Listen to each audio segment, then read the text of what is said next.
everybody, and good time zone. Welcome to the second round of the Simufur GT4 Season 3 Championship, live here in the beautiful sunshine-baked hills of Imola. My name is Denak here.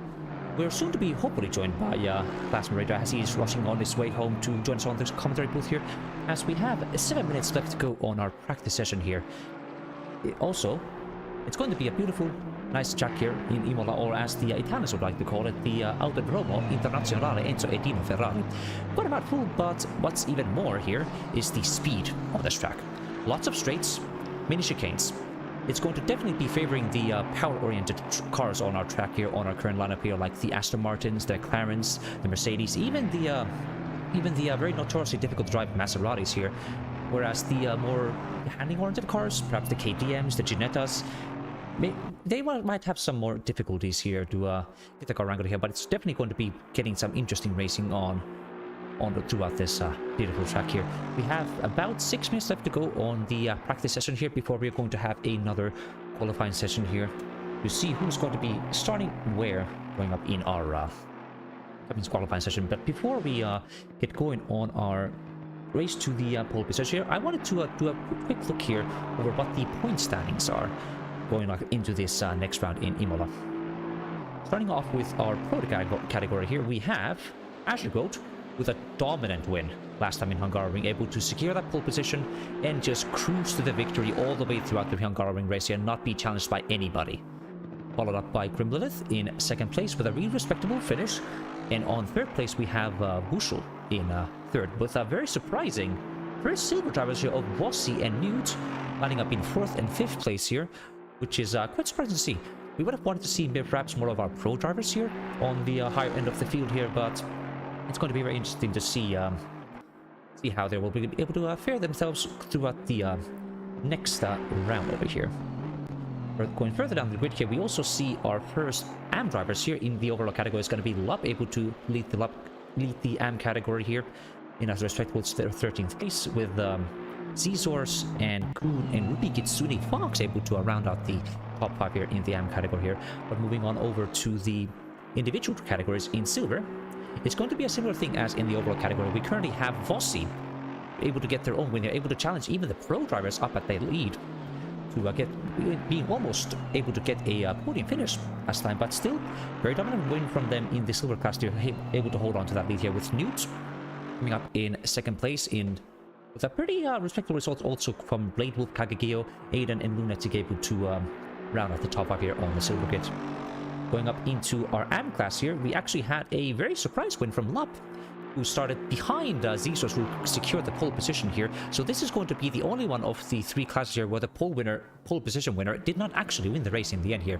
It's going to be interesting to see how they will be able to get their racing order in here for Imola. It's going to be a very power-oriented track here, and lots of overtaking opportunities going into these really tight and technical chicanes here. So we're going to be wishing good luck for all of our races going on around here. Now, as we have only a couple more minutes left to go here on the track, I also want to be bringing to highlight here that it's been quite a while since we have had Imola in our Simufur calendar for GT4s, and it's actually been all the way back in October 31st in 2021 when we last had Simufur driving in the beautiful Imola hills here. And if I do check my statistics correct, yes indeed, we also have some returning drivers all the way back from there. We, for instance, have Lunatic, car number 8, who was able to secure themselves a third position while they were still driving in silver class. We've also had another Aston silver driver who has now ascended up into pro. We have Wushel, who was able to finish the Imola race last time around in P5, who is currently also setting P5 in the timing sheets here. So we'll be watching these two familiar drivers here with great interest, as they're going to be tackling this race again after many years. It's really going to be very interesting stuff here. Now, we'll move on over to our current timings here. We have, again, a very expected lead from Ashergoat here, currently holding up there in the top spot of the standings here with a 151.982. Oh, actually not too far off by Blade Wolf Kagegeo in second place, about 2/10 off, with now 52.1. So as we saw already from the first round, of the GT4 Championship. It's not going to be guaranteed that a silver driver, forgive me, a pro driver is going to be able to secure the pole position here, or even be in the top 3. You also saw that in the M2 Championship here, where we've had 2 races in a row where a silver driver has been able to secure a pole position here. As a reminder, our classifications here are based on the pace these drivers are able to do in GT3 cars, so how they are able to get their cars handled in the much less powerful, less aero focused cars of the GT4 M2 classes. It kind of ends up mixing up the pack around here, and it certainly makes these pro and silver drivers be all kind of jumbled up here, and it's certainly going to be bring some more interesting racing on as we still wait for a couple more minutes for practice to end and us moving over to qualifying. It's going to be yet again another split qualifying. So we're going to be, the first 50 minutes is going to be our national and AM drivers here. We're going to be doing their laps around that, and after the 50 minutes have expired, we're going to be moving over to see our silver and pro drivers to do the final runs around this track here. For what we can expect here, I'm honestly not quite sure. We do have these, this track is certainly something that favors a lot of the power-oriented cars of the Mercedes, the McLarens, the Maseratis, the Audi especially. But there's still, these chicanes can be quite technical and quite tough, so especially in qualifying position, the more agile cars of perhaps the car 406 of Ginetta, driven by Auras Volpes, they could see the opportunity to gain all the time back they lost on the straights by doing really optimal, really fast, and really swift cornering speeds here. So it may not be guaranteed that a very powered car of like the McLaren or the Aston or the Mercedes might get the pole position here for their respective classes here, but it's certainly going to be a very interesting thing as we move on over to the actual racing here, because we already saw this last time with the fight between the KTM and BMW cars of Anka and Aiden, who were actually in a really long drawn apart here. We saw, especially throughout the entire race, that despite Aiden having perhaps a bit more pace going through the corners and able to catch up all the way to the back of Anka's BMW M4, but as soon as Anka got onto that main straight in Hungaroring, able to unleash the really intense power of the BMW M4, Aiden was just not able to catch up at all. So we might see that exacerbate even more here as we go and finish up our free practice session here, waiting for the last few drivers to cross the finish line and move on over to our qualifying. Now, looking at our timing sheet so far, we actually have had a bit of an update. We see now Grim Lilith able to secure the top time here in the practice session with a 151.8, only about a 10th up on Azure's time. So we might see these two drivers here able to do more of an even fighting here going into this round here, because last time around in Hungaroring, Grim Lilith was able to keep up with Azure for perhaps the first 20-30 minutes of the race here, but as soon as Wushul and Bossy behind were able to put some pressure on them, then Grim Lilith fell off and wasn't able to catch up onto Azure again, and they were able to secure a nice dominant victory there. And we still have a couple more cars going around the track. I do believe that's now Grim now pulling back over the pit, so we now have about 2 or 3 more cars able to do their final laps around the corner here. Seems to be more of a wider spread here with the different times here. We have times all the way up from 58.9s down to a 51.8. So a full-on 7-second difference here between the top and bottom times here. So it's certainly going to prove challenging as we head over into the race session here, with the back markers perhaps able to falling behind to the back markers here. I apologize for the lead drivers here as they do their laps around the track. Now we are live on the qualifying session here. We're going to be starting with our AM and Silver drivers here. Actually, apologies, AM and National drivers here for the first runs here. We do see that is indeed a couple cars going around here. Let's see if we can get on board and see who's going to be doing the first runs around here. I'm also having some technical difficulties. Apologies, there we go. Now we can get this into a nice and proper run around here. I do believe that's going to be Zephyr actually able to get the top time here, get to the either the back here. So let's go hop on their onboard here as we hop around here and get to going. You see them going around the Variante Bermuda in here, going up over to the turn 7 of Pulsar here and towards the sector here. This is going to be quite tricky for these really heavy, boaty Chevrolet Camaros. As well to see a bit of an oversteer moment from the first car around here. Going up into the uphill section of turn 8 into turn 9 in Piratella. It's a really great corner here. You can drift all the way out wide out as we see them shift down to third. Really careful on that exit curve there, and keep them going down the hill into Acque Minerali. Another really brave corner around here. It's going to be taking a lot of bravery from these drivers to be able to get through there with a lot of exit speed, because this is the corner in the entire track here where you can lose a lot of time or gain a lot of time here and get the optimal result here. We still are waiting for them to get around the track here and get ready on their outlap, as we see a bit upset over the Variante Alta chicanes here. This chicane has lots of high elevation curves here, which can really unsettle your car if you're not paying attention to how you're driving here. Just a couple more corners to go, and then we can see going up into Rivazza, turn 17 and 18, double 90-degree corners here, and then we can see Zephyr get around and get ready for the first hot lap in Autodromo Internazionale in Enzo Edino Ferrari. Going into this really long main stretch here, going through. Actually, this is considered the first turn here. This was slight right-hander here as he goes around. Keep that follow pin all the way back here. Keep it tight on the left side here, drifting towards the right side, breaking about the orange stripe here. Down to third, into the first chicane, so Variante Tamborello through turn 2, turn 3, turn 4. If we keep that throttle pinned all the way through here, this is going to be able to carry with a bit of a lift here going on that final straight. So lost a bit of exit speed there, but still with a good time here so far. Going up into the next chicane section of Variante Tamborello.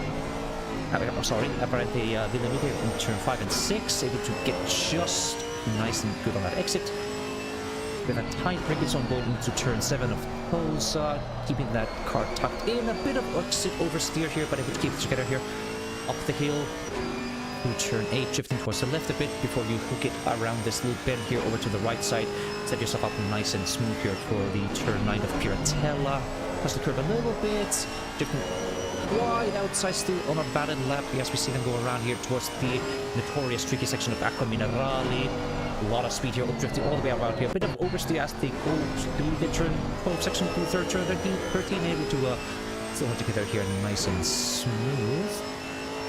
Up into the final chicane section of Variante Alba here into turn 14, 15, cutting that curve quite wide there, but the losing a bit of exit speed over there with a bit more exit oversteer here, but able to be together here, watching going down this long downhill section into the final course of turn 16, 17, 18 into Rivazza. Stay together, keep it the right side, cut that corner quite nice and deep here with the bit of gas here, another braking zone here with a slight bit of oversteer again as they go over the finish line, and that's going to be first lap here around Imola, and that's going to be, as we see them cross over the finish line, that's going to be a 1:55.710. A respectable time before the beginning here, but this is absolutely going to take a couple more laps around here to get the right kind of temperature going on, because these GT4 cars, they do start with cold tires. So it's going to take them perhaps a lap or two to get them into their proper window here before they can see the proper temperature window for their optimum performance here. Going track, we also already saw, actually, that is going to be the car number 404 of Cohen, able to pip Zephyr for the second position here with a 1:55.6, about a tenth up from Zephyr's time here. So we can see, despite the Maserati having a bit of issues here with that lack of traction control, lack of ABS compared to the other GT4 cars here, it is no slouch here around the very fast straight sections of Imola. But currently we have our driver leader here with luck able to secure themselves a 54.9, able to get into the 54 range here. But we are going to be watching some of our other drivers here with keen interest. We had like a lot of rumors going on about the car number 6 car of Z-Source here, who was actually getting really close to silver, perhaps even pro times here, when we saw them going into the single player practice session earlier before the this was kicking off there. They were not able to get a good time here going into the first couple laps in Imola, but we do see that in a fairly substantial improvement here so far. As we watch it, it's already on a 1.7 second lead on gain on their previous lap time. I do believe they had a bit of a off moment at some point, which caused them to lose some time here. So we are going to be watching them with keen interest as they go through towards the back section here through turn 9, drifting not that wide as we would have hoped to see them, but still keep it nice and tidy as we go into Acqua Minerali. We do see a bit of a traffic ahead here. I do believe that is going to be the car of Melody up ahead here, so we're going to be hoping we can not going to have some traffic ahead that's going to be slowing down Zizor here as they go through the final chicane section here into Variante Alta with a really big cut over the chicane curbing here, able to keep it together here and still on a valid lap here as we see them. They're currently on a can't quite tell here. It's going to be a 9-second improvement here, so they definitely lost a lot of time here in the previous section here. Though there seems to be a bit of traffic as they go into the Rivazza double right-handers here. It's well, it might just slow down a little bit here, but I think he's able to use a bit of, perhaps use a bit of that McLaren slipstream here to get a more optimal exit here, going towards the final quarter here and over the finish line. That's going to be a massive improvement for them, perhaps even all the way up to the lead here, as we see them get the next time of a actually not into top place, but into second place with a 54.2. And with a surprise pole position here for now, we have the car number 919 of Snowy able to get a 54.160. Very impressive stuff from the Aston Martin driver over here. We're going to be we can see over here. There's not going to be a completely straightforward result here to see who's able to secure pole position here for the AM class, as we do believe we have now Plasma able to finally join me here in the commentary booth. Plain and simple. But hopefully we'll see our AM drivers here come out a little bit faster time than people on the roads. I think that these speed limits might encourage those on the road to slow down, but looking forward to see what we have here in that class. It's one of my favorite tracks on the calendar too, in Imola.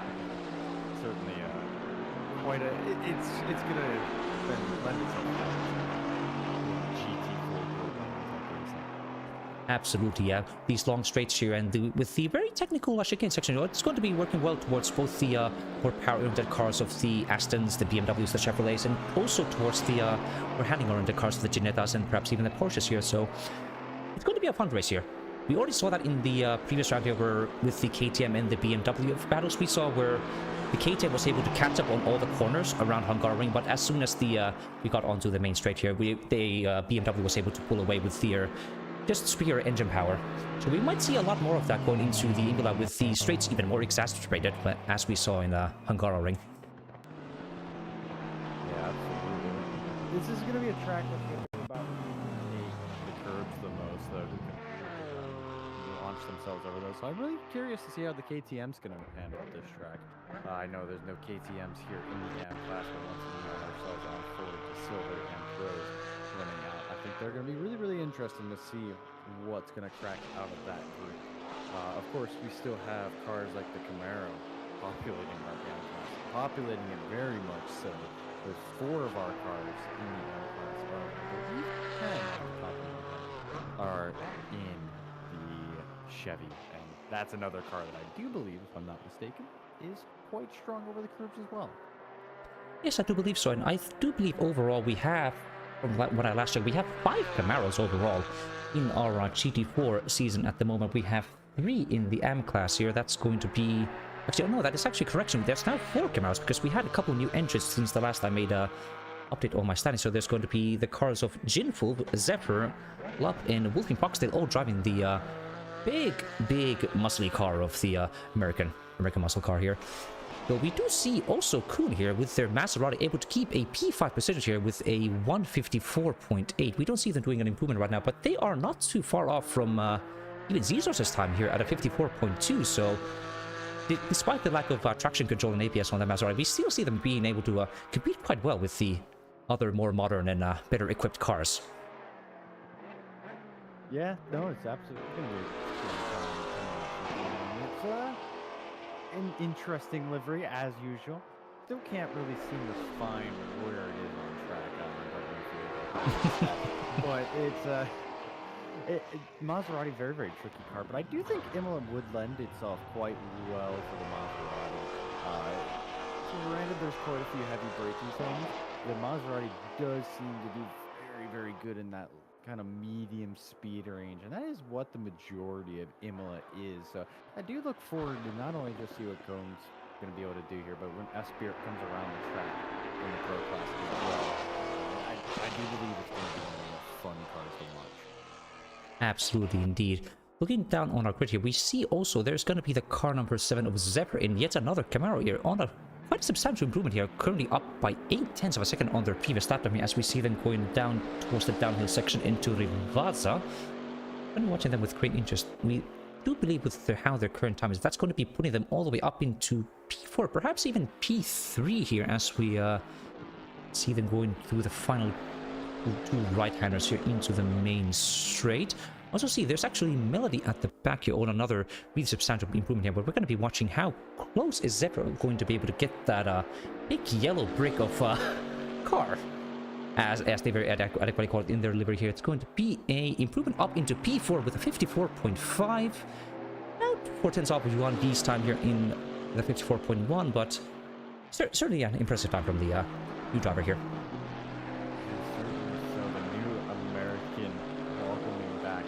From the UK, making his migration on over, and I think it's paying dividends to run the American Classic. But of course, the GT4 Camaro is not seen in many other categories, but I think making its biggest appearance inside of the Simufur Championship that it's had in a very long time.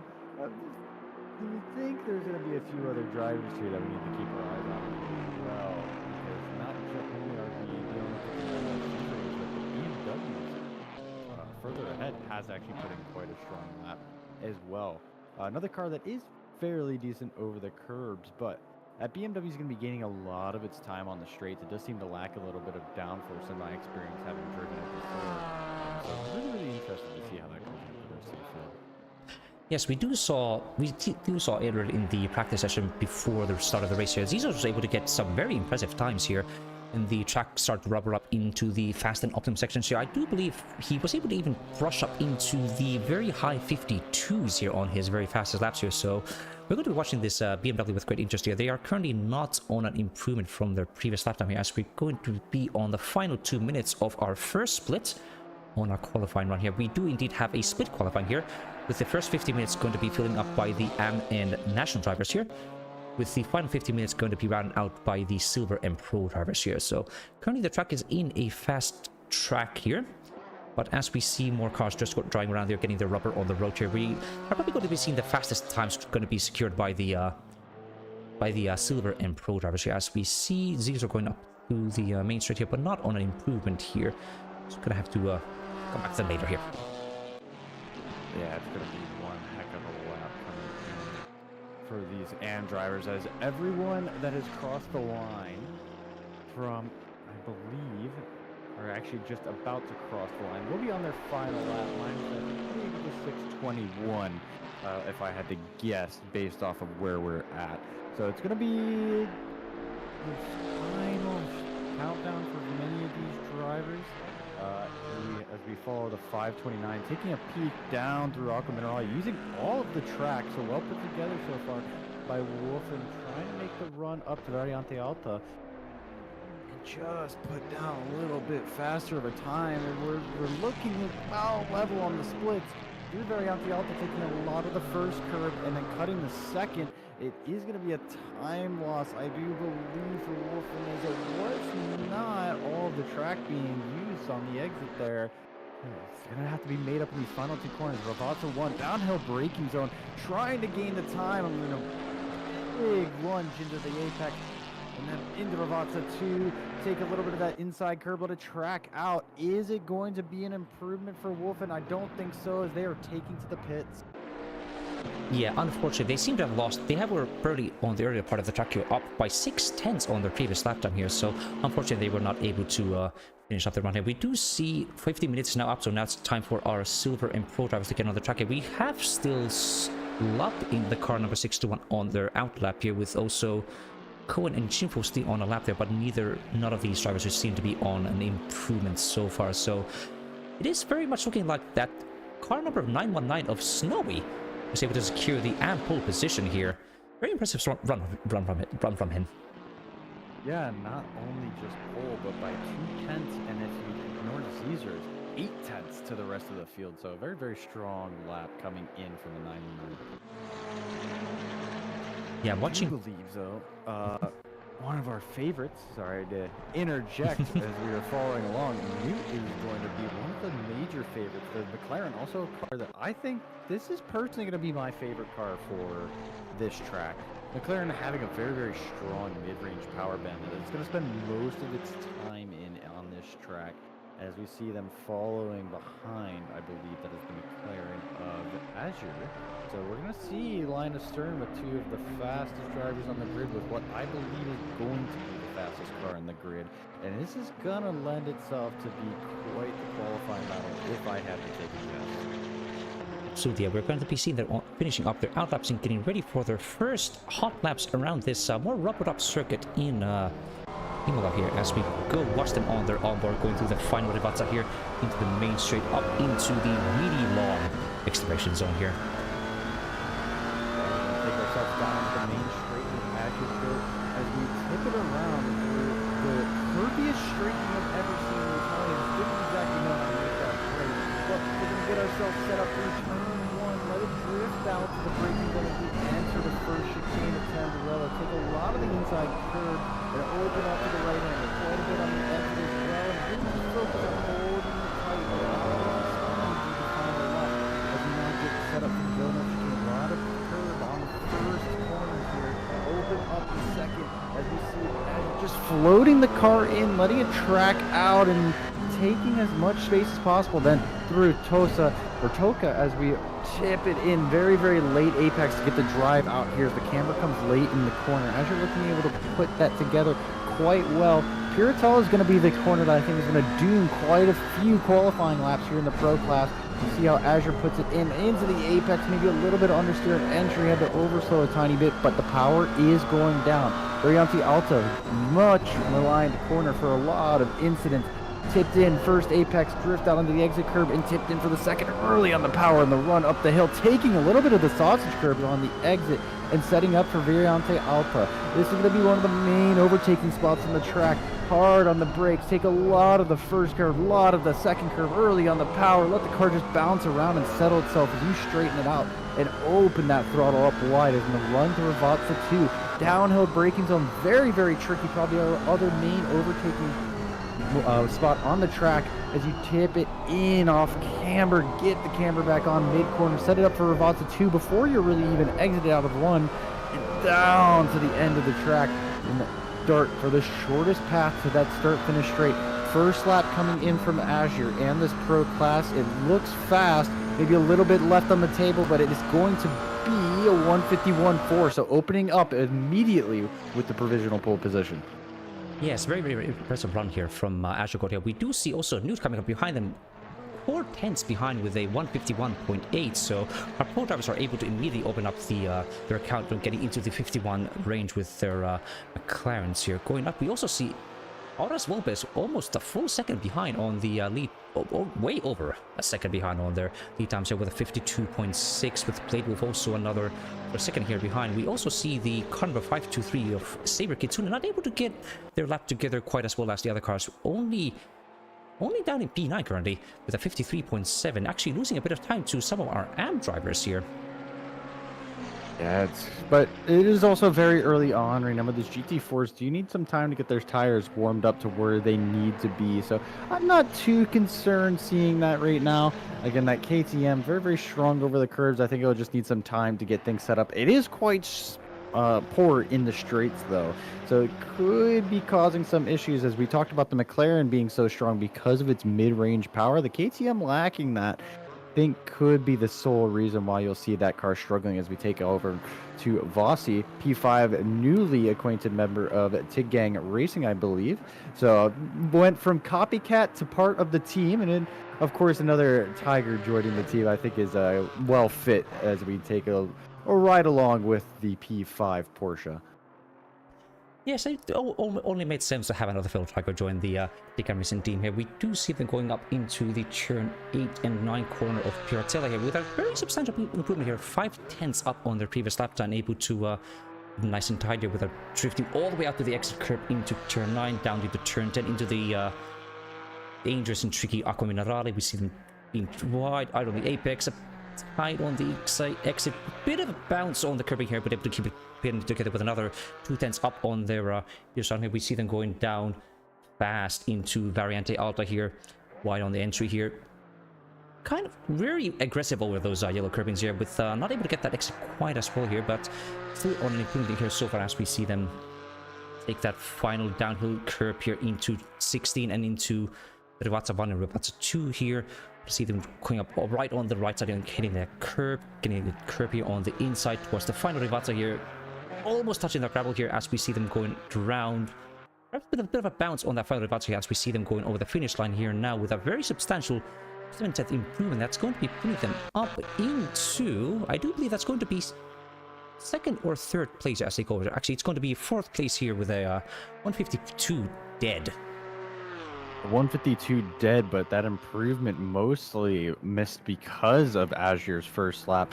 If you compare the two, I mean, 7/10 in the first sector. So just massive amounts of commitments in favor of Azure Goat. And that 7/10 all comes on the straightaway and the Tamburello chicane. So that's a massive amount of time for only really 3 actual corners. So you take a look at Oraz, who's going on a massive improvement through the first 2 sectors. We're already seeing an improvement of 4/10 according to our timing. So this is going to be a big chance for the Ginetta driver car. Not very strong on the straights, but looking like it has a good chance for a good bit of pace.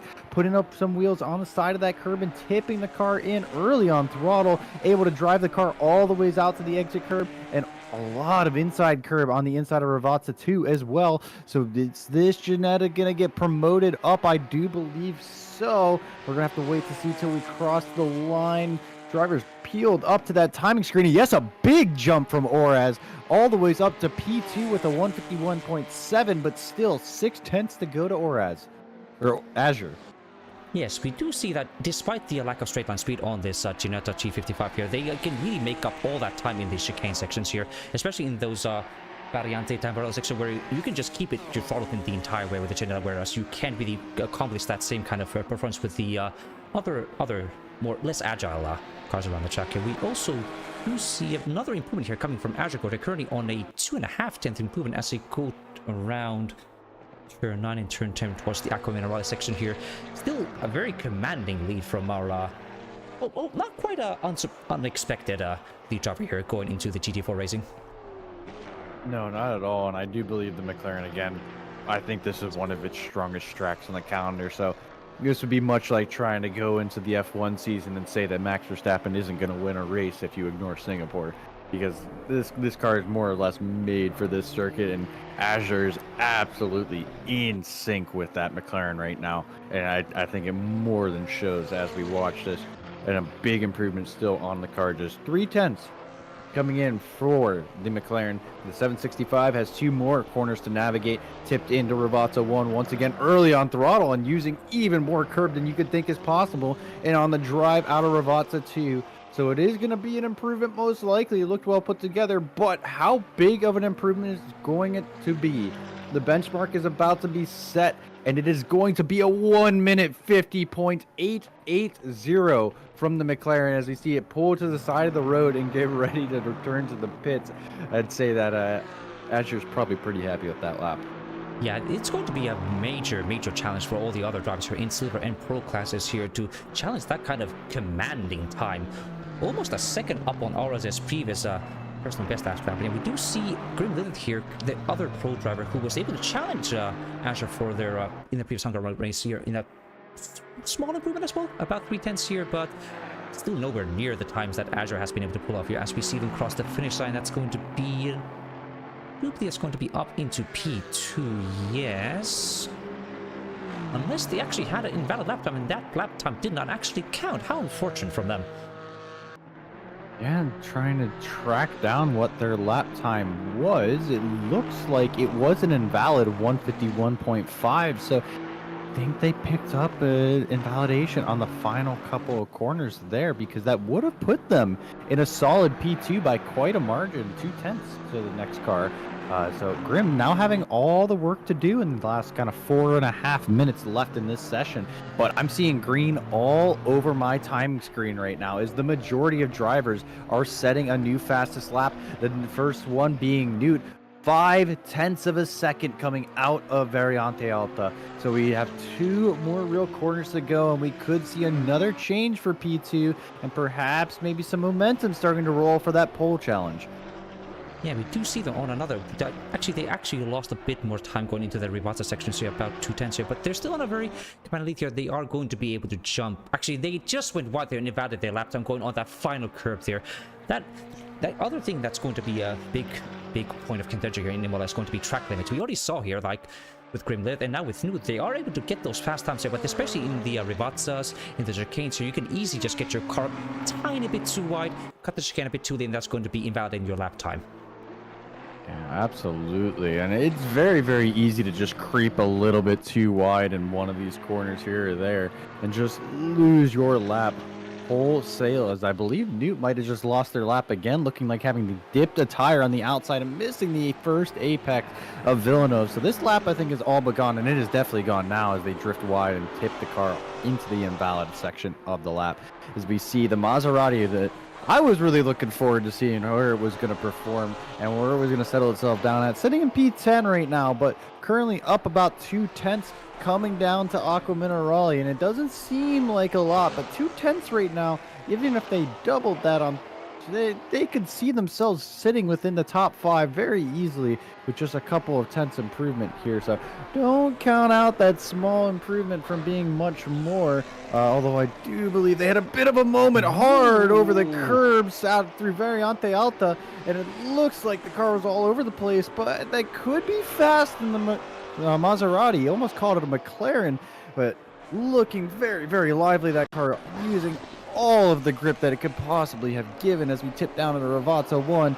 Very early on power, dipping a tire into the gravel. That could be an invalidation. I'm not quite sure. So we make the run down the final straight, and it looks like a decent run. I couldn't exactly get a glimpse coming out of that final corner, but the Maserati coming across and setting, I believe, an identical lap time to their best.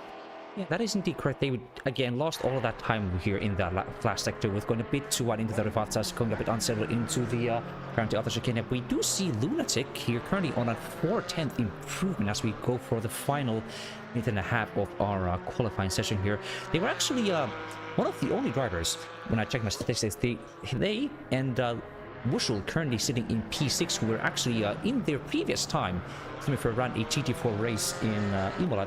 This was all the way back in October 31st in 2021, when Luna was actually still in Supercross alongside Wushel, where Luna got a P3 finish in the race here, with Wushel coming up behind them in P5. So we might see them, perhaps they have some of that experience all the way back there to help them get these Porsches around the track. Well, they're going to have to start reaching for that experience soon, because currently they're running out of time. They're running onto their final lap, in fact, as we see Luna taking a lot of curb in that Porsche, looking very, very compliant through turns 2 and 3, as we start running down to the Villeneuve chicane. And this could be on for a good lap from what I'm seeing, as the attitude of that car is very committed into the corners, kicking the car out and just throwing it around. But I do think Luna might have picked up an invalidation there, as we jump over to Saber Kitsune, who is also, I think, just invalidated their lap, having put in a 2/10 improvement, but running out of road is, at least according to my time screen, we are red on their lap. Yeah, I do believe they are now out of time here. They're not going to be able to have another opportunity to get a good clean lap here. But we do see the car number 24 of Charger in the Audi still on a 2/10 improvement as we go see them through the final reports here in the main straight. I think they are going to run out of time here, but that's going to be one of the final improvements here as we see them cross the finish line with a some kind of half improvement that's going to be putting them up a couple positions into P7, able to pip Blade Wolf just in the 9 minutes of our qualifying session here. We do also see, yeah, I don't see any other drivers here improving their lap times that majorly. So that's going to be officially Azure Goat with a dominant 150.880, able to secure the pole position in our qualifying session. Quite an impressive run from him. Hold up right now, because I do see the 142 is up on an improvement. I don't think it's going to be enough for pole position, but it's already a significant 2/10, which we talked about how close this field is in the mid-pack. That could be quite a bit, as we've also seen how strong that Aston can be, but also looked like we were a little bit choppy through Variante Alta. This could be a high commitment final 2 corners for the 142. Down into Bravazza 1, taking a not all the curb on the inside, needing to tuck it in nice and tight for Bravazza 2. It does look like it was well put together, but I'm not sure if it's going to be enough, as we were losing time according to our Sector 2 times. So the final run will tell, and it won't be an improvement for the 142, but definitely getting us ready for an improvement early on in that lap.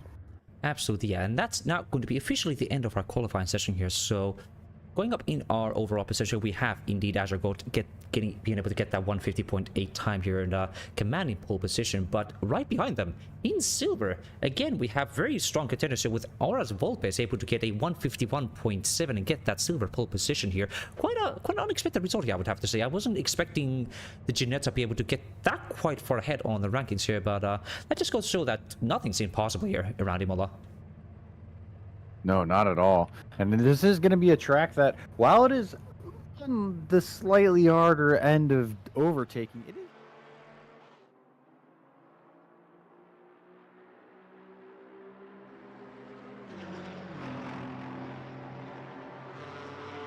door banging and all sorts of just little things here and there that I think could be very, very interesting in the grand scheme of things, but yes, I look forward to it. Yeah, me too as well here. We're going to be waiting a couple more minutes here for our qualifying session to come to an end, and then we can take a look at to see how our drivers are going to be going on their first run here around Imola.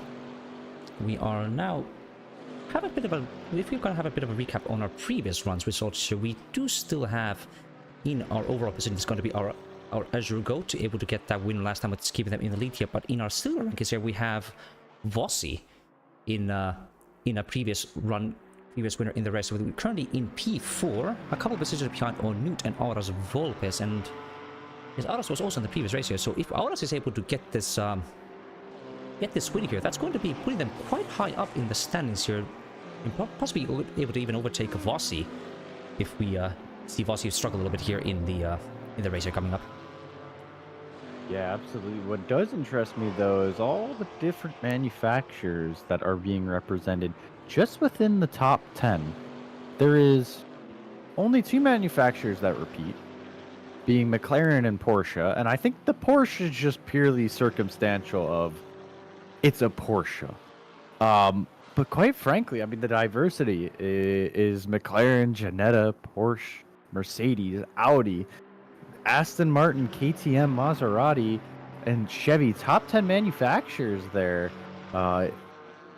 Very, very interesting to see that such diverse driving styles and car characteristics all being able to be quite close as we look at the gap from P3 to, I mean, P8 even are sitting within about 3.5 tenths of each other.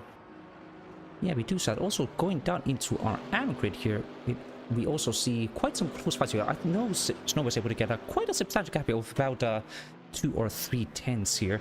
We're going to now have the start of our race. So let's hop on back to our main grid here as we go and take a look at our starting lineup here.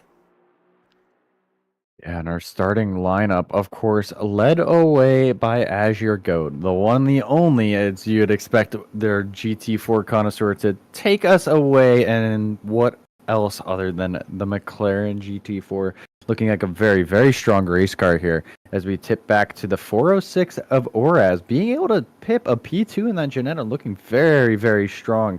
It's going to be quite the fight coming in from them to try to get into that P1 position, though. Newt filling out that 272, and in the P3, first car of the second row, all McLaren inside for the first 2 rows. And for the debutant of Tig Gang Racing, the not pro number 15 of Tiggy, or, well, Vossi, Auto Tiger, reading the wrong names on my timing screen, is going to be lining up alongside, or actually just in front of Grimlow, taking that inside row with the Mercedes in P5. Wushel in the 69 is going to be filling out the second slot in row 3, filled up with the Shork on the side of their car. Charter, the masochist that they are, somehow sticking through with this Audi and putting it P7. Looking forward to their race for certain. The 142, of course, our home and loved Blade Wolf, filling out that Aston Martin. In P8, we saw them struggle to put together that final lap, but I do believe that's going to be one of the strongest cars to look at in the race. Lunatic P8 is going to be looking to make some moves in that Porsche, strong on its tires, and Saber Kitsune, the odd one out in the KTM, the only KTM on the grid, looking to try to make some moves with that agile and nimble machine.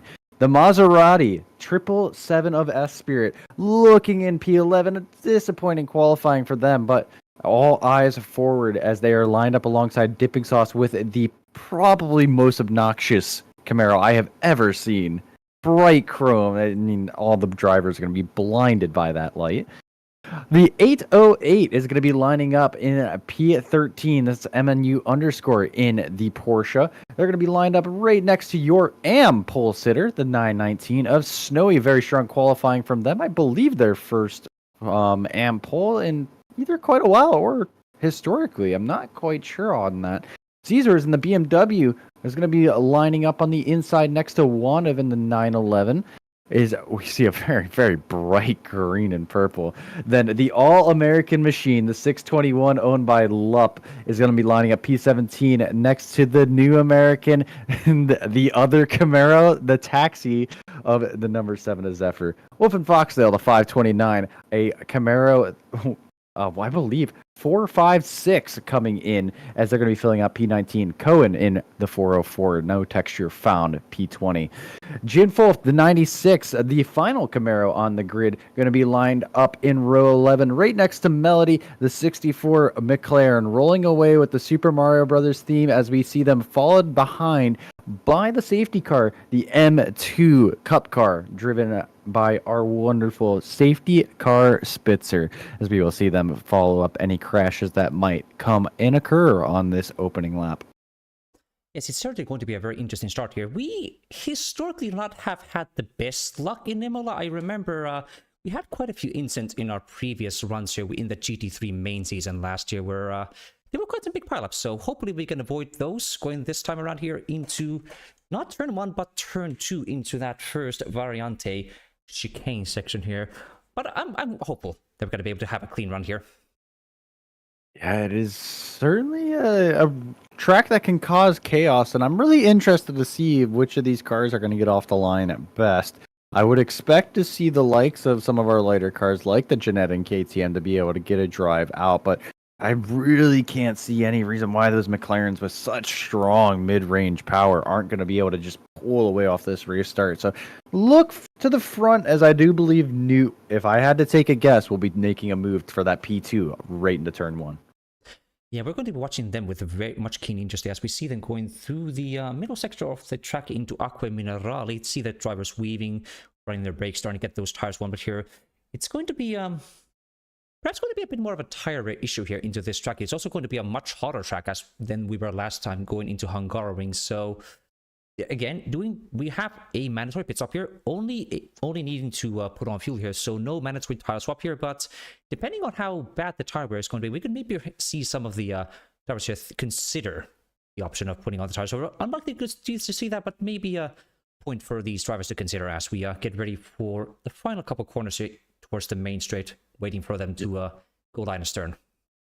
Yeah, line astern. Well, they will be side by side very soon. I believe the call will be coming underneath this bridge. So we're going to see the drivers start to fan out and fill out 2 by 2, as I believe the order was just given to file up. So yes, we are going to be packing up to the rear of the car ahead. The double McLarens on the inside, followed by the Ginetta, the odd one out, as Oraz is going to be looking to make a move and a statement for that Ginetta coming into Imola here as they round the final corner of Ravazza 2. And it's a very, very long straightaway all the ways up to the start finish. as we see all those cars lined up, the roars of the V8s, the V6s, the flat sixes even, just filling out the air of Imola here as we get ready to go. Driver's eyes are going to be ticked up to those 5 red lights at the end of your screen there, and revs locked at 70 kph as we get around the final corner to the flag starter stand. And Azure, once again, getting ready to lead the race as we go green in Imola. And it looks like a very good launch for the McLaren of Azure. But Oraz able to cover up and file inside. Newt looking for a little bit of a move, so we could see an overtake coming into 2, and that's exactly where it's going to be. Newt able to take that second position. I believe a car off in the background there as well, as there maybe was a little bit of door banging, but the Maserati now have Spirit trying to file itself through, as it looks like a couple cars packed up as we head into the Villeneuve chicane for the first time. Inside moves to outside as we see Dipping Sauce try to fend off the 777, and Snowy in the background there maybe looking for a move under momentum as they jink to the inside a little bit, but the 777 able to hold strong under brakings as we run out of Tosa, and off goes the rear wheel of S-Spirit, losing some momentum, and we have cars crash at Tosa, and that's MNU_, and I believe Zephyr as well, running into each other in the inside of Tosa as we see our camera having a little bit of a headache and rolling in, and it looks like Zephyr just on power too early and into the rear corner of MNU_ there. Not much that I think could have really been done other than just a little bit more patience to get out. Yeah, how unfortunate from them. See, MNU already dropped down to the back of the field. We also see still more fighting happening here with F-Spirit and Snowy fighting up, going into the last chicane of Variante Alta here. Snowy, I do believe they had a bit of a move here going into, as we also see up ahead with Dipping Sauce right up on the bumper of Saber Kitsune and Blade Wolf going up into the Rivazza 1, Rivazza 2, Saber Kitsune getting up on the inside, able to squeeze a bit of contact here from Blade Wolf, able to push them back here. That's probably not going to be looked favorably on by the stewards there. That was quite a bold move there. Yeah, it was a very strong move coming from Saber as we see the lights being flashed by Dipping Sauce, who's already up 2 positions on this opening lap. One of our biggest gainers so far, followed up by Cohen, up another 3 positions. But our biggest losers, MNU_ down 8 positions so far, but Vossi up a position into P3 right now. So Oraz having a more of a time, having dropped 2 positions, and the race for the lead is now on as we run it down to Villeneuve for the second time going, and we see Grim Lilith just trying to hound back down onto the rear wing of that Ginetta, and the Mercedes able to take so much curb under race loads. And we run into Tosa, and not close enough under the brakes, but the Mercedes is very, very strong on power and could maybe look for something in the latter part of this lap. The Ginetta really needing to stretch its legs and hang on through this middle sector. This is going to be the most risky part for the Ginetta here in this track, when there's these really strong, powerful cars of the Porsche and the Mercedes right on their heels here.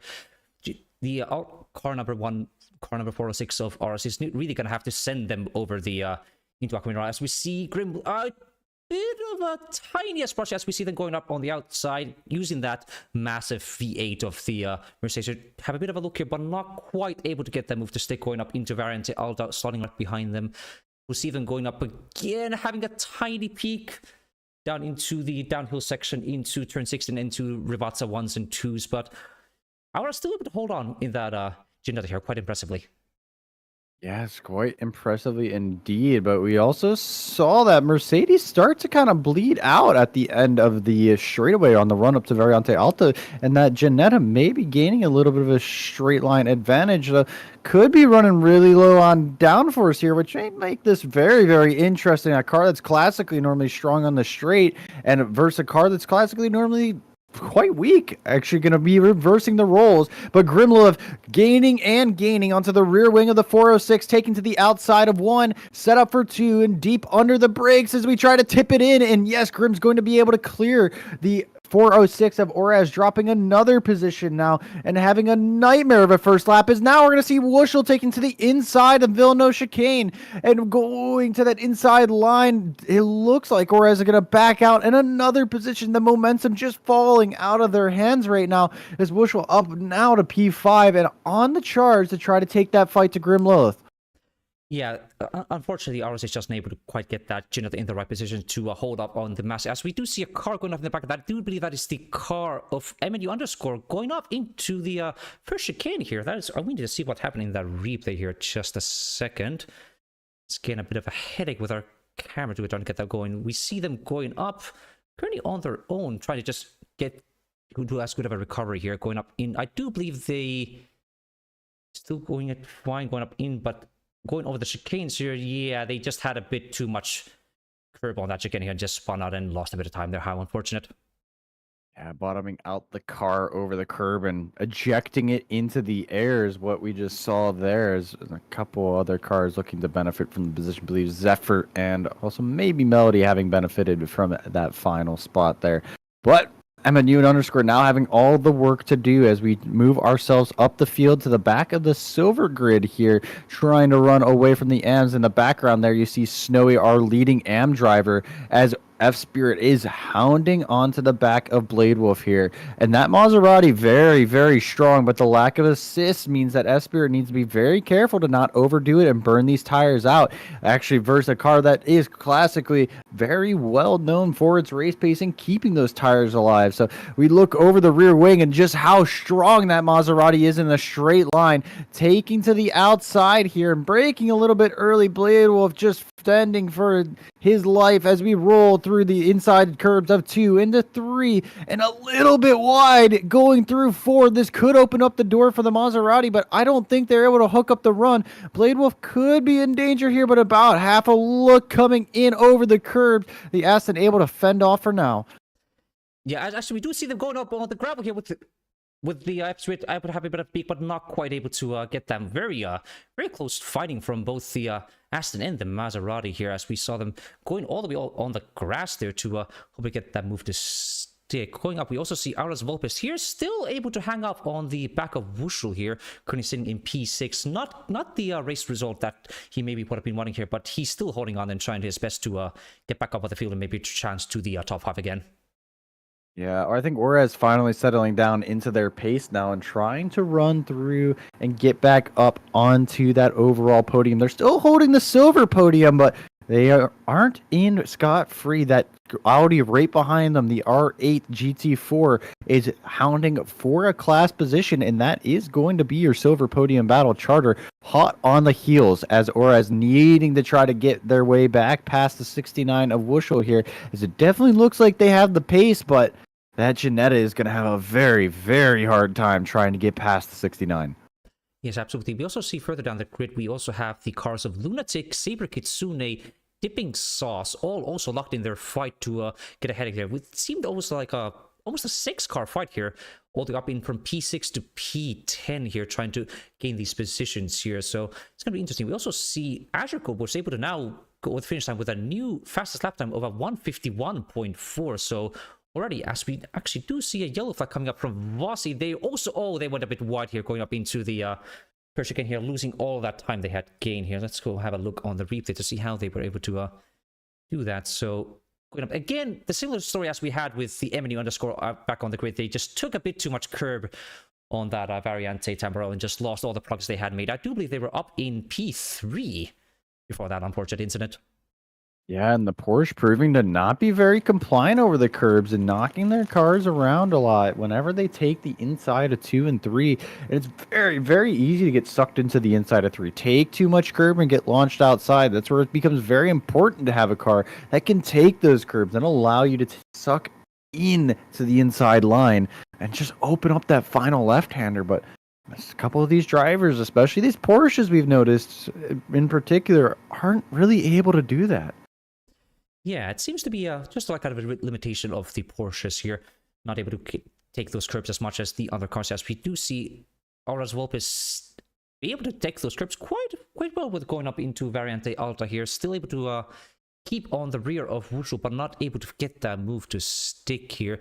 cars starting to settle into their gaps here. We also see at the back here, we do have the car of MNU underscore finally catching up to the back of Melody here. Trying to have a bit of a peak here going up into Piratella, but back on that afterwards. But it's going to be side by side and a sweeping move going up into Aquaman Raleigh, able to get that with Fire Stick up in the field. We also see Snowy able to get a move up on F Spirit and able to challenge one of the Silver Drivers to be up and starting to have the chase down on Blade Wolf in the fellow Aston Martin V8 here.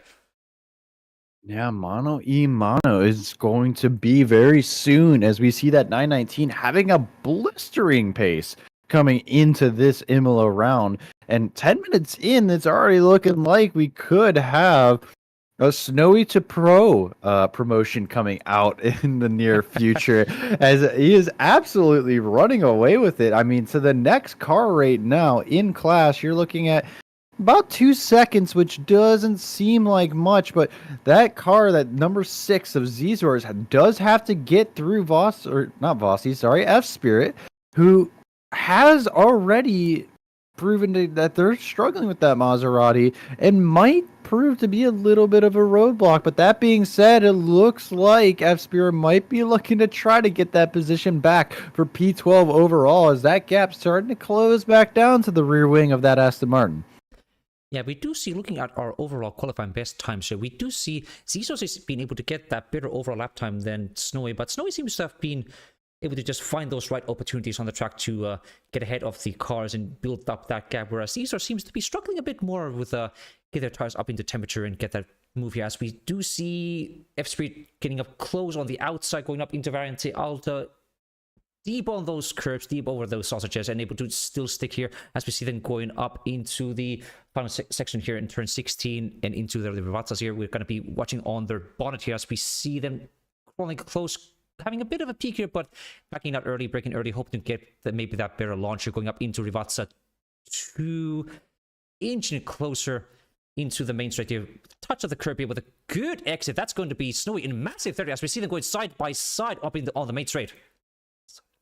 Yes, side by side as we roll through, and look at the power and the grunt behind that Maserati. But we saw how deep Snowy can get as we run down the main straight. So the Aston Martin having an advantage under braking. So this is not over yet, as F-Spirit just drifting a little bit wide and going deep into the corner. F-Spirit able to take and collect that first apex of turn 2 and able to drive it through and take that P11 position away from Snowy. But Snowy, with the assist right now still built into that Aston that the Maserati lacks, could be looking at a tire race to get that position back. Yeah, absolutely. He's going to be keeping a close eye on that Maserati here. We saw them struggle with the tire race. We see them going close into towards almost a contact there, but able to just back out there. We do see that's able to enable Zzors up at P13, able to catch up right up on the rear of Snowy here, and funny put that challenge up onto the top AM driver here, going up on the grid here. We also see Dipping Sauce here going up right on the rear of Saber Kitsune in that KTM, going up into Akamena Raleigh, clawing that back, and we see the KTM going wide with the massive straight line power of the Chevrolet, getting ready to have a peak of the peak, going up into Variante Alta up on the outside, Saber Car at the inside here. Not quite finding that space to move there, but still heading close to that KTM ahead. Yeah, absolutely. And that KTM struggling with power, but very, very strong in the corners, very, very strong over the curb. So very opposite philosophies here. Is that Chevy Camaro, I mean, it's not bad in the corners, but that car is definitely focused a little bit more on that power, being able to get a lot more grunt down the main straight.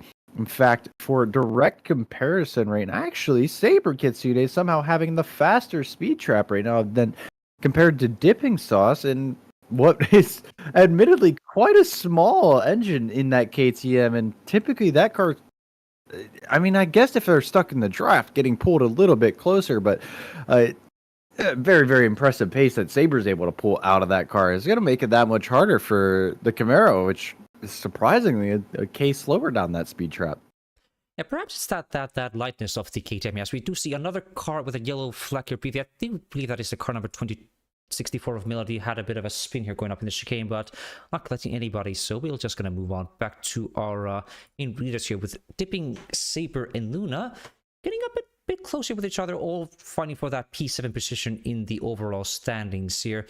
not a lot happening here so far as we see cars starting to settle up into their own positions here and just starting to manage their tires, starting to manage their fuel here as we go on to the 15th minute of our race here. It is going to be a very hot track here, 29 degrees, so we might see a bit of issue here with the tires overheating if the cars are going to be pushing them too much.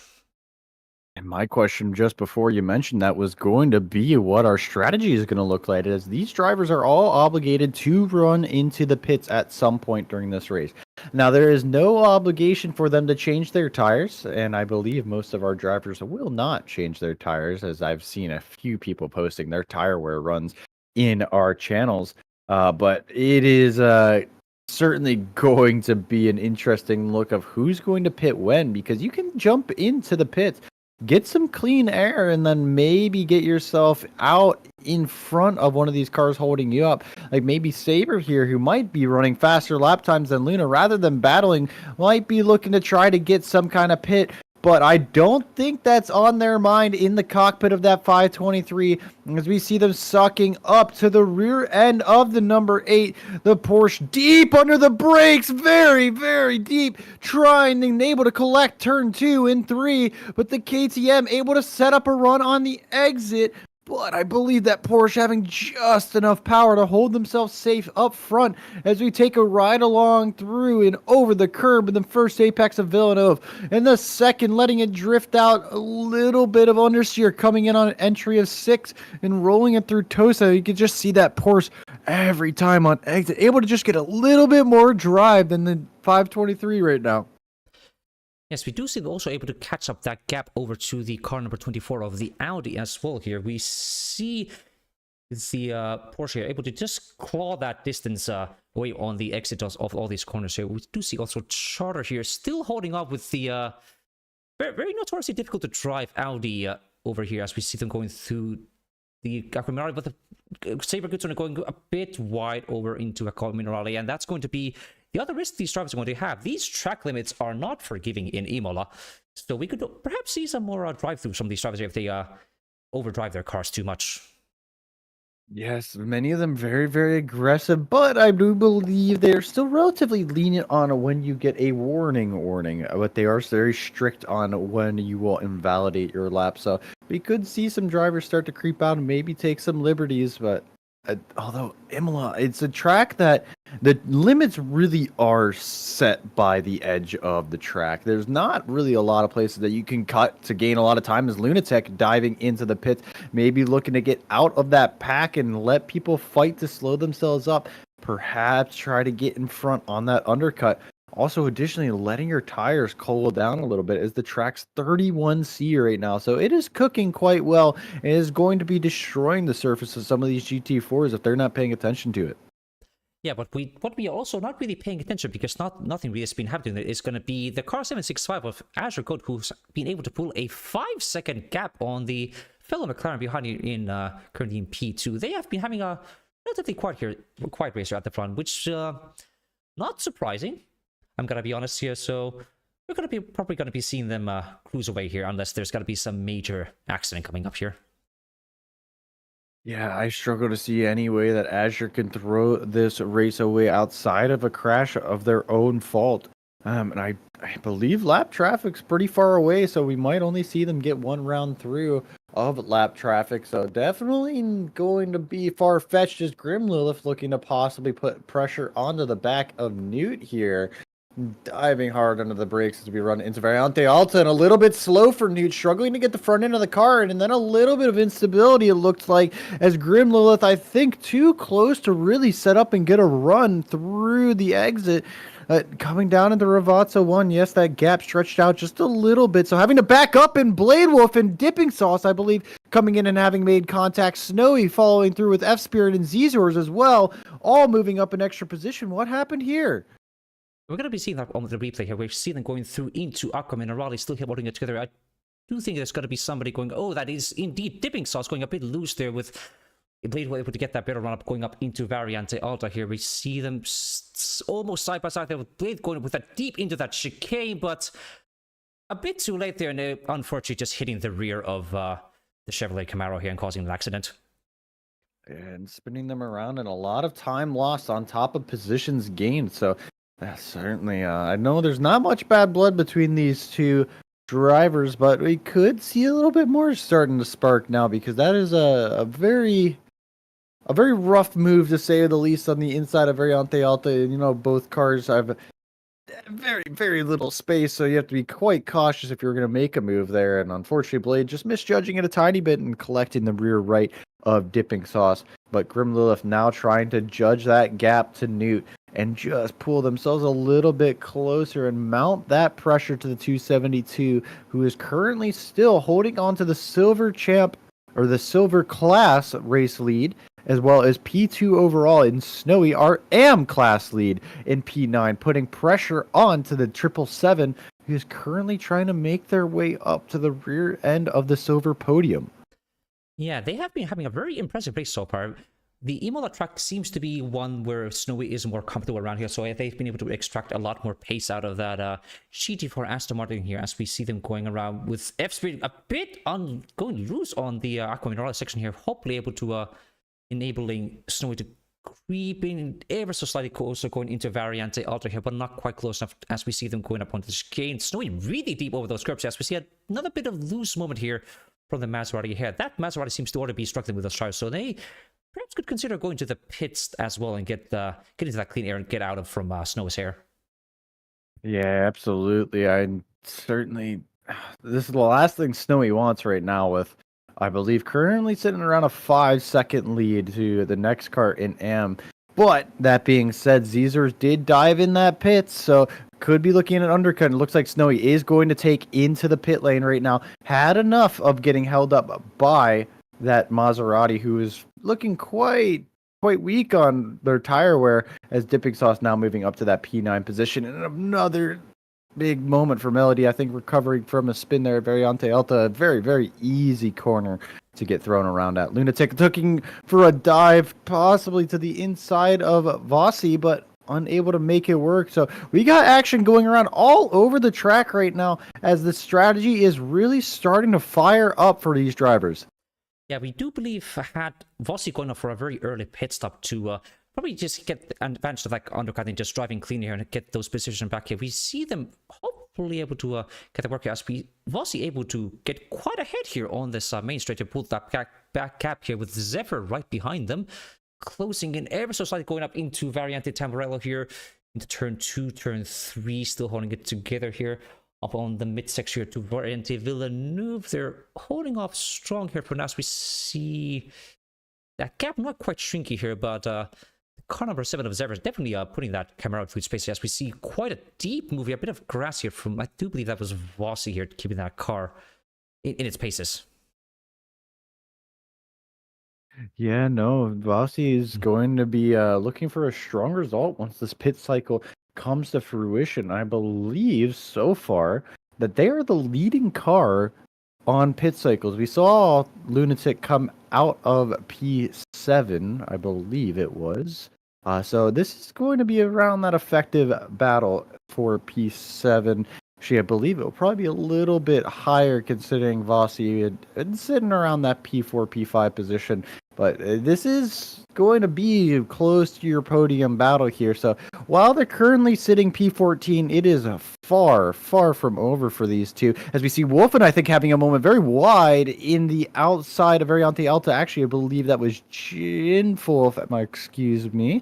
And they are going to be just pulling out of the way just in time for the P12 and P13 cars of Vossi and Lunatic now. But not what they want to be having as they try to finish out their stint right now. Yeah, we do see also the car of Zephyr here getting up right on the rear wing of the fellow Camaro Jinfulf here, as we see Jinfulf drive into the pits here, opting for that undercut. Zephyr has not yet done their own pit stop yet here, but we do see them able to gain up a couple positions here in the AM category, currently holding up in P3, with currently holding provisional lead in the AM class here, but they still have yet to take a pit stop here, so we're going to be seeing how they're going to be able to get their car going as we go through our pit cycles here. Going up, we still see Luna lost a bit of time to Vossi ahead here. Vossi able to get that Porsche 718 handle a bit better than his fellow feline in Lynx driver Luna here, so we're going to be watching them, how if that Luna is able to claw that distance back. Slight PTSD episode there, as I heard Link's driver and was afraid where that was going. But no, Vossi trying to stretch that gap and quite successfully so far, able to push themselves up to about 7/10. But the gap that is falling is between Grim Lilith and Newt here, which it has been kind of ebb and flowing for the majority of this race, as the Mercedes has not really been able to get to the back end of the McLaren, which has really proven to be quite the hard car to overtake, as Grim going a little bit wide in 3, and that's going to set them a tiny bit wide in 4, picking up a lot of understeer and able to recover the car back, but several tenths lost, and that's going to just open up the gap a little bit for Newt. Just let them breathe and open up the corners a little bit more, but right back down to it through Villeneuve, and now Tosa. That gap is immediately fallen again, so Newt, I think, struggling with that McLaren in some way or form.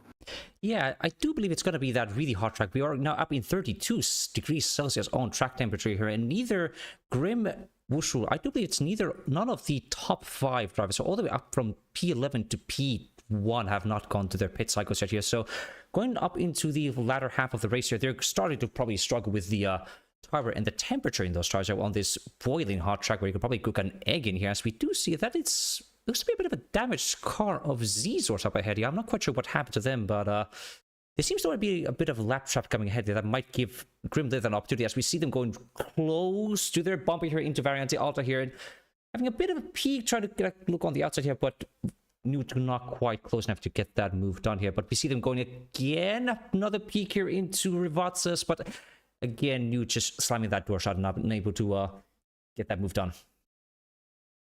Yeah, and that gap is just opened back up once again, but once more time, Grim Lilith is going to be pulling up, as I believe Newt having an off-track moment, but I think Grim also fell them off track. So both of these drivers killing their run on the final corners. You see that McLaren just pulling away in the mid-range power band, just pulling 10th on 10th on 10th, as they are just showing where all that time is gained on this Mercedes. But traffic dead ahead as Zizor is there, as we switch over to Lunatic, who is currently starting to really mount this pressure onto the rear end of Vossi. The Tig Gang racing car trying to hang on to what is, I believe, going to be a net P5 once these cycles play out, and really pushing up to the rear end of that number 15. Yeah, we do see them still fighting on hold strong here, as we do see that's the car number 46 of Amara Zawolpis now finding up into the pits from the top 10. We might actually see some runs here where perhaps the lead cars here who are able to drive in cleaner maybe putting their pit stops all the way to the last possible minute, as we saw with a couple cars in Hungaroring where they were able to manage those tires and go all the way to the end here and just do a quick splash and dash to get over the finish line here. Yeah, and Hungary being a track that is quite aggressive on the front tires. So if you're able to manage it in Hungaroring, I do believe most of these drivers will be able to manage it coming into Imola here, which is a bit nicer on tires. Not by much, but able to nurse the tires a little bit more here. Regardless, though, we have 2 drivers that are just not concerned about that at all. Both drivers pushing to what appears to be the absolute limit and just trying to ask for that little bit more of the car, because this is effectively our battle for race or for P2 in the long run. As long as these 2 don't drop too much time, they should see that they're going to cycle out right in that lead group. Yeah, we do see the, I do believe we have a new inherited lead for Aras Volpes, who just finished their own pit cycle, currently in P10 with quite a substantial gap on the double Porsches here, currently 5 seconds ahead on Vossi, who's currently sitting behind Aras Volpes here. So despite Aras having not quite an optimum run here, we can see them perhaps still able to challenge to Newt, who has yet to have their own pit stop here, and able to perhaps get still a silver podium, if not in an overall podium. Yeah, but Newt is gonna be pushing very, very hard. Of course, they're sitting in P2 right now, and I believe they're still an effective P2 as well, but P1 overall in their class, putting on a dominant performance right now in that silver group. I have to say, I know the rest of their class for the most part has pit and separated themselves, with I believe the exception of Charter and Dipping Sauce, but I mean, regardless of anything that happens, Newt's just showing the pace to hold 8 seconds back on Azure. Currently, 30 minutes of this race elapsed, and no other driver really being able to match that. I do think it's rather impressive at going a little bit wide into Aqua Minerale. Of course, commentators curse, and once you get the camera on them, they're just going way off track. Do not blame me for that, because I will not take responsibility. Your check is in the mail. Thank you very much. Yes, but going up down on the grid here, we see Aras Wolf is able to catch up on the back of Wushul as the pit cycles now are complete for both the drivers here. Again, their battle resuming all the way from the beginning of the race here. There's nothing separating these two drivers here as we see them going up into Tosa, up the hill to turn 8 in towards Piratella here. We might see again that bit of a struggle here with where the Ginetta may be able to catch the Porsche ahead here in all these tight chicanes and other corners here, but with the good acceleration of the Porsche on the straight, you're just not able to get that move done.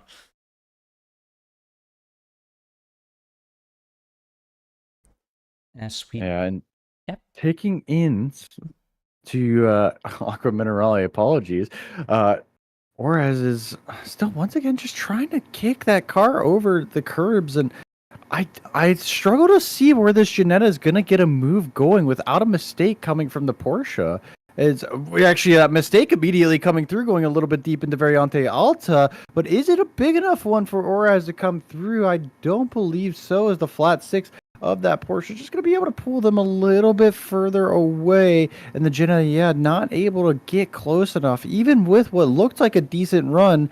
And you can just see the ebb and flow of the rear wing of that Porsche. Every single time the Ginetta gains in the mid-corner, the Porsche just starts to drive away, as Newt now coming out of the pits. So this is going to be holding on to their effective P2, but I believe that is Grim Lilith right behind them, looking for a move on the inside of 2, and contact into 3, as a Max Verstappen moment is come back to revival. Grim Lilith with the 115 barging past the 272, and now we have the battle for P2 has reinvigorated itself as we move on into the dying laps of this race. Yeah, Stewards are not going to be looking into that incident very favorably on after the race here. They're still able to hold on to the storm here. We also see the car number 404 of Kuhn right up ahead here, still yet to have a pit stop with, I do believe that's now only going to be the cars of Zephyr, Kuhn, Dipping Sauce, and Azure who have yet to pit here. So it's going to be interesting to see perhaps that that car, because they're still on the same lap here, so there are no blue flags for Kuhn up ahead. So if Grim Lilith has a bit of an struggling to get past Kuhn up ahead, that could open an opportunity for Newt to get that move back on the Mercedes. Yeah, and you know that Newt's going to be seeing red right now, as we're seeing these GT4's machines really starting to flex their muscles. That Mercedes so compliant over Variante Alta sausage curbs, just eating them up and riding out into the sunset. And McLaren unable to really hold as true as it needs to through there. But a big snap of oversteer for Grim under braking. No, actually diving to the inside of the 404, who's now looking to get out of the way, as Newt also able to navigate quite well. And Grim, now that gap sitting at about 0.7 of a second to Newt. It's going to shrink as that McLaren just starts to rev itself the rest of the way out. But I do believe Azure still in the pits, who has been pitting and is still continuing to fall down the order rate now.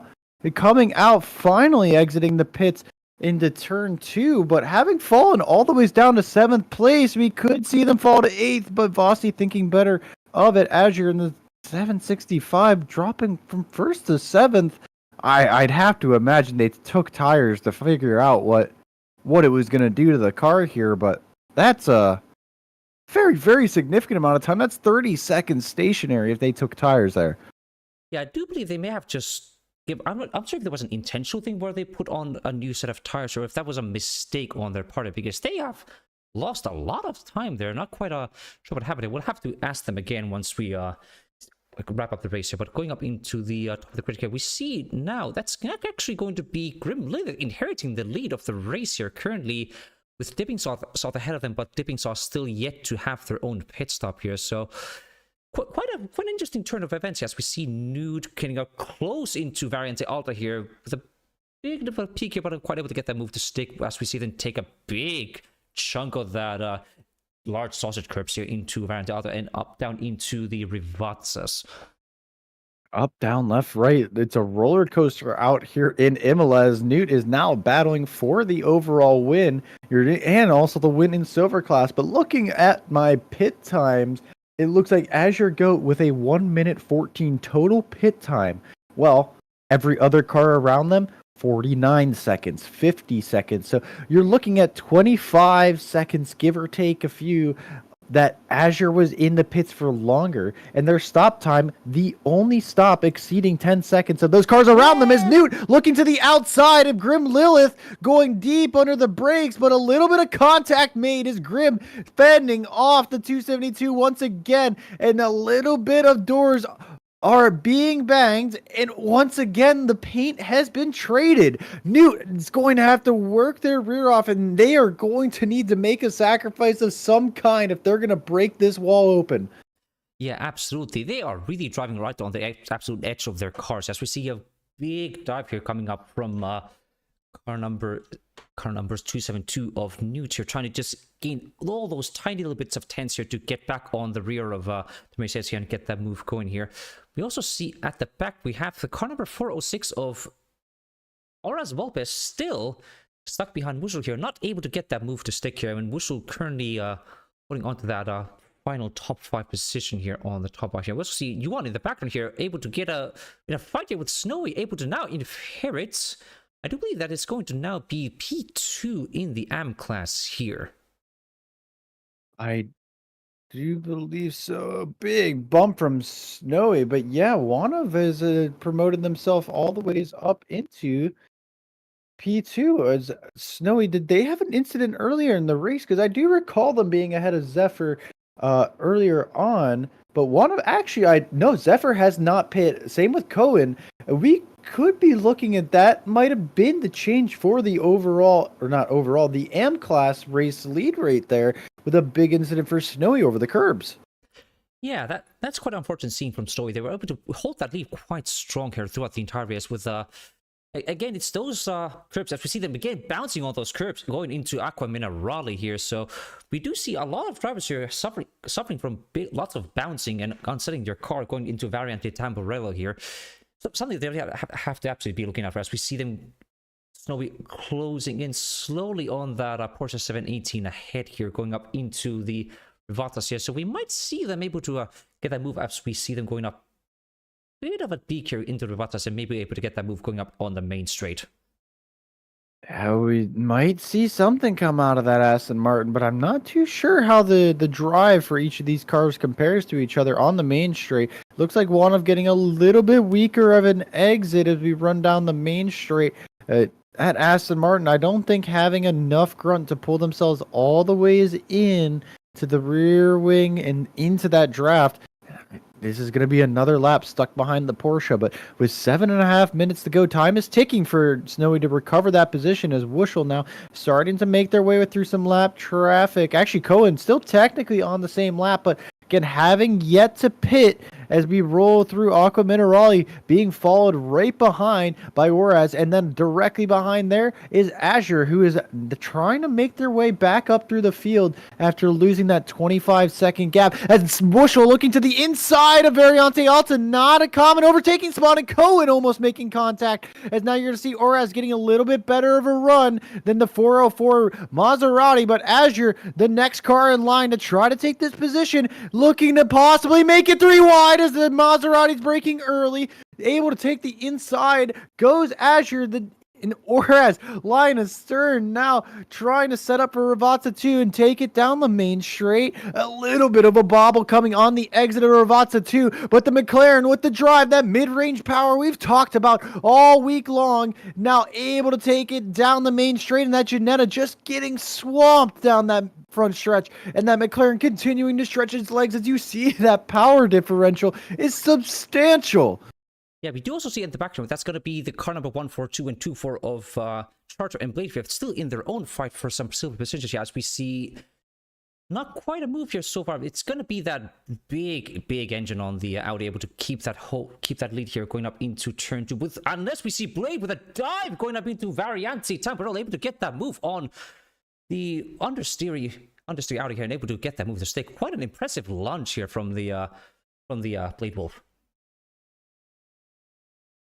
Yeah, and coming into Villeneuve chicane, I mean, that gap is just looking to kind of have settled itself all the way down with a big slide coming from Blade Wolf to open it up into Tosa. The Audi is going around the outside charter looking for a dive, but Blade going a little bit deep and pushing that front end a little bit wide, looking for the cutback and a big slide coming from charter, having to cut off some of that momentum, open up that wheel and straighten it back out as Blade Wolf lives to survive another day. But Azure is trying to take P4 today. Whoosh, a little bit of danger coming into Variante Alta as that McLaren is looking rapid with the new tires as we look to the exit. But it looks like Azure has not been able to get the exit, having lost a few tenths to Wushel coming out of the chicane there, and blue flags being shown to, I believe, MNU_ up front there, and the sister Porsche just struggling along, having a nightmare of a race, but unable to blink for that as Wushel has got their eyes pasted to the mirror right now. 4 minutes to go, sitting at about 3, maybe 4 laps left as Newt is looking for a move. This is the battle for your race lead once again. Grim looking to the inside and able to hold on, but a little bit of understeer pushes them wide, so Newt trying to recover as Azure diving to the inside of 2 as action is continuing to erupt at the start or at the end of this race. Wushel cutting off the nose, but the McLaren, we've seen that mid-range power try to push them past, and it looks like to the inside of the Villeneuve chicane, one move, and now around the outside of the Villeneuve chicane, and Azure makes it stick, able to use all of that curb and all of the grip and confidence that comes with it to make it around and move up to P4, and Wushel just having to sit there stunned as to what to do. Yeah, we definitely see that with the French tires on the 765 of the McLaren, they're able to just dive up the field here, and we are not quite sure if they're going to be able to catch up on to Newt up ahead with the who are currently 8.5 seconds. It's going to be our effective race. We do still see in our provisional lead, it's going to be the car number 38 of Davidsons, who still has yet to pit here, currently with a 17-second gap here to Grimlith behind, but that gap has been slowly shrinking away with lap after lap here, so I'm not quite sure where they're going to be falling at the end of this race here, but we might see, actually, we do see them finally go to the pits here and give that lead over to. We're going to be very interested to see where they're going to be going once they go through this final pit cycle of the race. Yeah, Dipping Sauce obviously obligated to make that pit stop, and that was their last opportune moment to make that pit cycle happen. Otherwise, they'd be looking at possibly getting a drive-through, but driving through the inside goes Snowy, trying to make it up on Wanab side by side through Piratella, but the Porsche able to hold the momentum around and looking the inside of Aqua Minerale, but a move that will never stick. Snowy backing out and trying to set up for the run up through Aqua Minerale, looking like a better exit for the Aston Martin. The Porsche getting a bit of a bobble, so it's a Variante Alta. They go side by side into the brakes. Hard goes the 919, using all of the curb and a lot of space allotted to each driver as one takes to the grass, but Snowy moving back up into the lead of Am. Yeah, very impressive run here from the now currently the lead driver in the AM class at the moment, able to get their lead back after some mistakes going up in the middle part of the race. At the front here, we still see the car number 272 of Newt chasing down Grim Leather. They're not able to get those moves there. They've had a lot of close door moments here, but judging from that slight tap they had going into Variante Tamburello, I'm not expecting Grim Leather to hold on to that lead position here once the race is wrapped up. I mean, you would always want it to be settled out on track, though, and I'm sure Newt is thinking exactly that. How do I get past? Because there is no guarantee that anything is going to come through for the 115, as we also see on the timing tower, Zephyr looking like having gotten a stop-go at 30 for, I believe it was a pit speeding in the pit lane penalty coming from them. So very unfortunate for them. You absolutely hate to see the race fall apart from that. But coming into the inside of turn 2 is F-Spirit looking to try to make another promotion coming up against, I believe, Wolf and Foxtail. Yes, it will be Wolfen coming around the outside of turn 4. You don't often see a move stick around there, but F-Spirit able to hook up that Maserati and take that run down to the Villeneuve chicane.